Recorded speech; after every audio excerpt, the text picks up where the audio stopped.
We're just getting ready to head out here, get on the plane, heading out of Nashville, heading up to Fargo, North Dakota.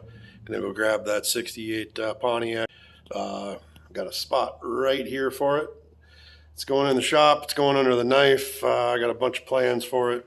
We're going to do some electrical work, rewire, bunch of different stuff, march pulleys, all kinds of different things I want to get done to that car.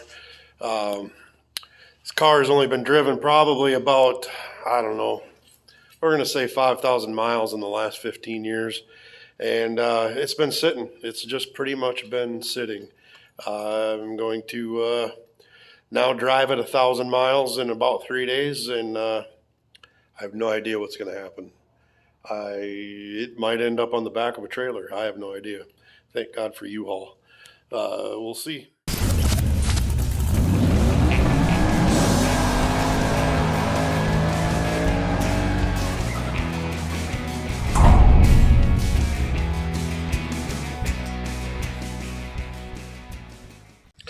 Well, we are here in the middle of nowhere, Minnesota.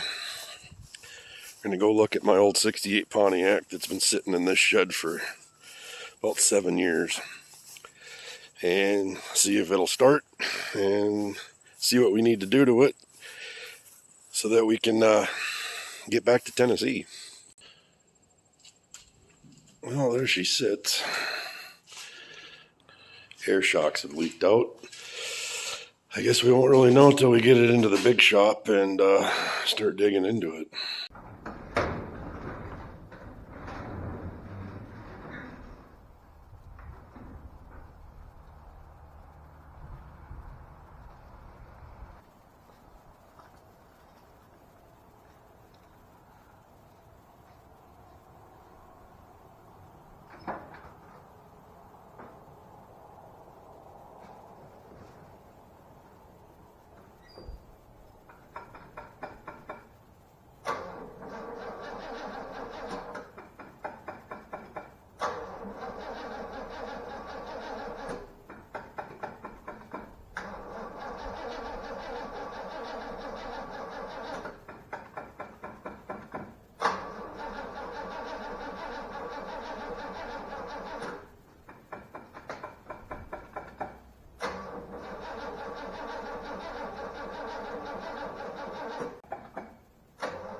Well, it took a little bit of coaxing, but I got her fired up. Nothing a battery pack and some starting fluid can't solve.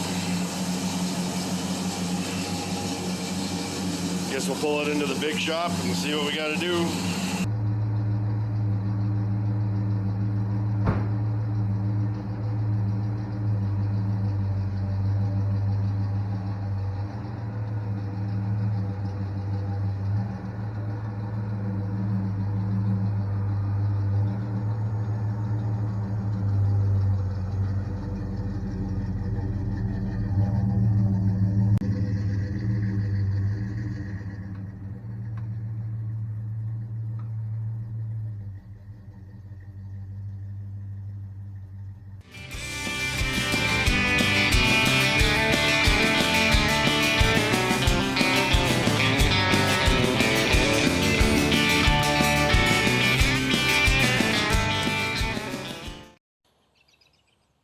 Well, the first problem I'm running into is I'm trying to convert it over to this bigger fan from this 4-blade that was on it since day one.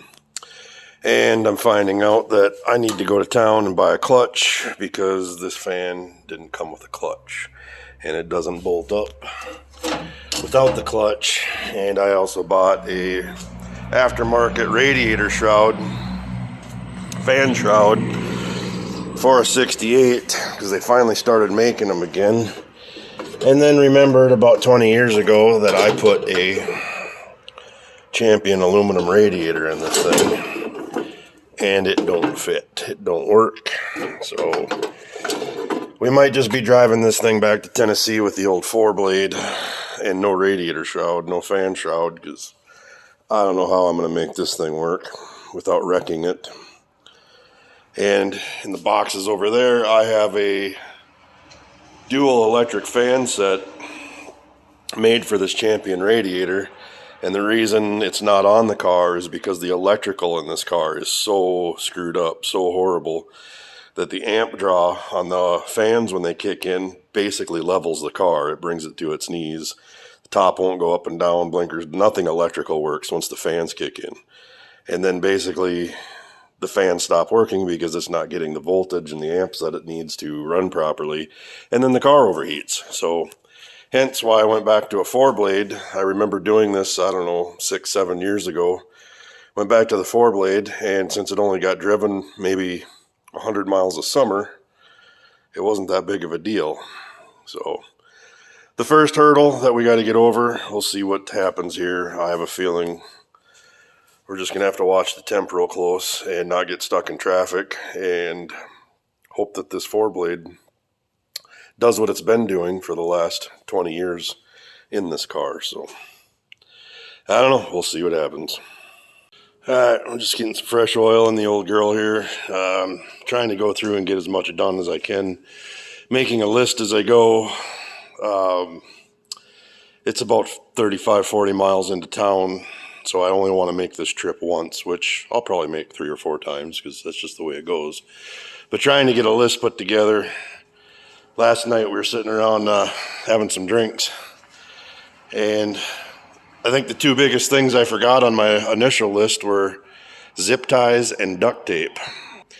So I got to get zip ties and duct tape and hopefully a clutch for this fan. And I don't even know what else. This is a horrible idea. I don't know what I was thinking. Well, I don't know what's going to happen. This thing is such a pile. It's unbelievable.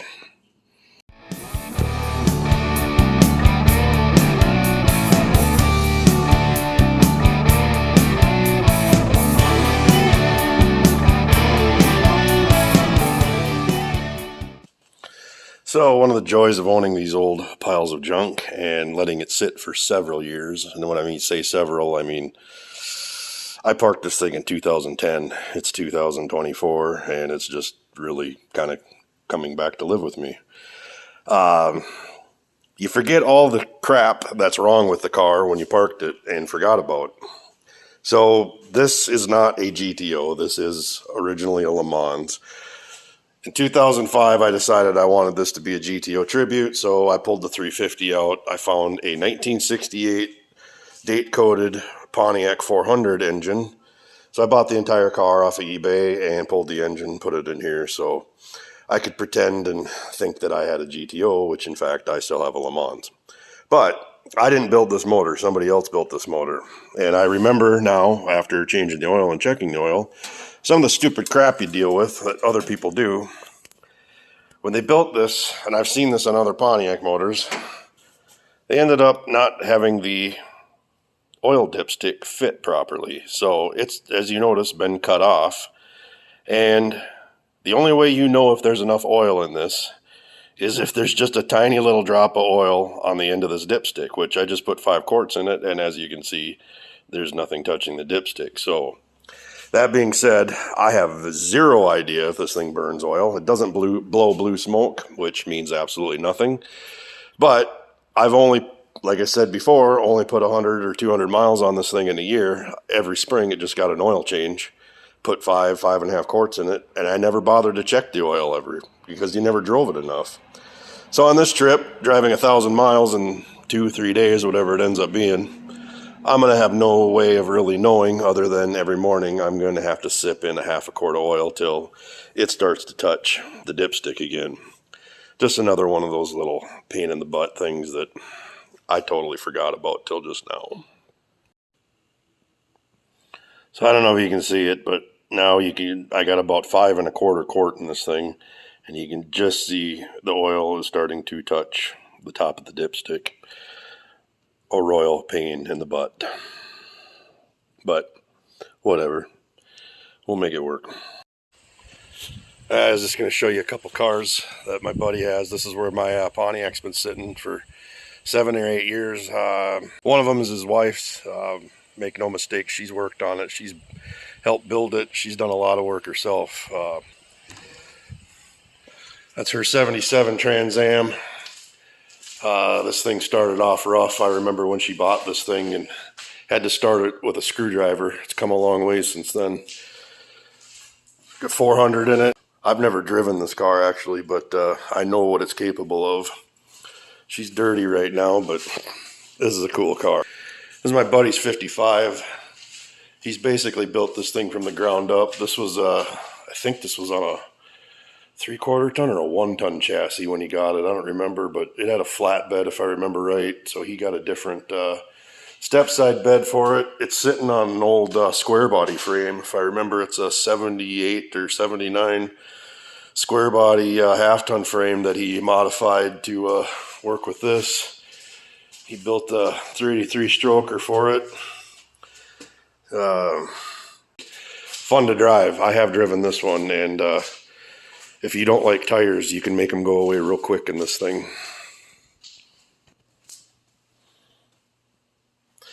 So while I'm out here looking at her car, I can see what I'm missing to make that fan work.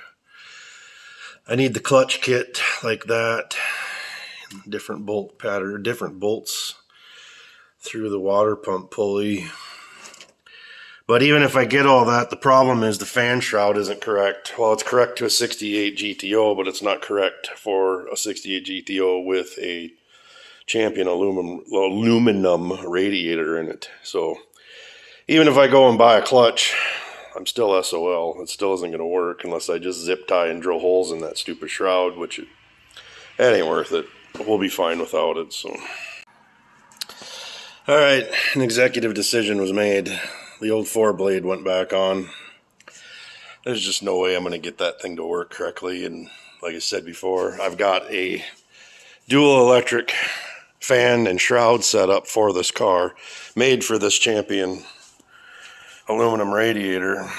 And I don't want to modify this and wreck it just to pull it back off to put that other electric fan setup on it. So the 4-blade's going to have to do it. It's just going to have to get us the 1,000 miles, which, like I said, this is the setup I've had on this car since about 05, 06, somewhere in there. I've only had it overheat on me once, and that was on a 98, 99 degree day, and I got stuck in traffic in Brainerd, Minnesota. So, looking at the forecast for the ride back, I mean, today here in north central Minnesota, it's not more than 60, 62 degrees out right now. I mean, it's a beautiful, beautiful fall day here. But that's what kind of weather we're running into. We're going to run into all weekend, and even back in Tennessee, I think the highs are in the 70s. So I'm not super worried about it. I've driven this car enough to know that it runs about 185, 190. And we'll just watch the temp gauge. Screw it. Just adds to the fun, adds to the excitement. I did shine up the crappy chrome valve covers that leak like a sieve, because you know shiny chrome gets you home. Isn't that what the kids say? I don't think anybody says that. Alright, it's Saturday morning. We're supposed to be hitting the road. And we're kind of screwed because the power went out about 20 minutes ago. I wanted to be on the road here in about 10 minutes. Not a good start to the trip. Crazy. As you can see, this old girl is squatting pretty good. I got so many spare parts and tools and crap in the trunk that it'll be an interesting ride. We'll see what happens. Alright, car's out of the shop. We are about to hit the road. And we're already an hour and a half behind, but we got the door open, so we're good to go. Alright, we're officially on the road. It's windy as hell. The car stinks. Trip meter's broken. But at least we're only running about 170 degrees with 60 pounds of oil pressure.